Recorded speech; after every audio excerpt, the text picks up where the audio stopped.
Hi అండి. దోస, ఇడ్లీలలోకి రెగ్యులర్‌గా చేసే కొబ్బరి చట్నీ కాకుండా ఇలా ఒక్కసారి చేసి చూడండి. ఇంట్లో అందరికి కూడా చాలా బాగా నచ్చుతుంది.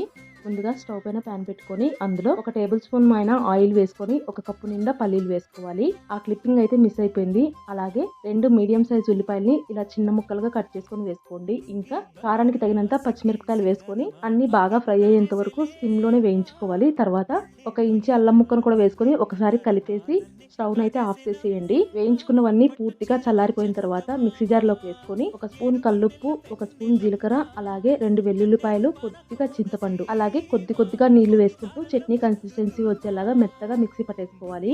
కావాలంటే ఇలాగే తినేసేయచ్చు, కాకపోతే తాలింపు వేసుకుంటే ఇంకా టేస్టీగా ఉంటుంది. తాలింపు కోసం 1 టేబుల్ స్పూన్ పైన ఆయిల్ ని వేడి చేసి ఆవాలు, జీలకర్ర, అంటే కరివేపాకు, ఎండుమిరపకాయ కూడా వేసుకొని అన్ని చిటపటలాడిన తర్వాత చట్నీ అందులో వేసేసుకొని ఒక అర నిమిషం పాటు ఉడికించుకొని దోసల్లోకైనా ఇడ్లీలోకైనా కాంబినేషన్ గా తినేసేయడమే.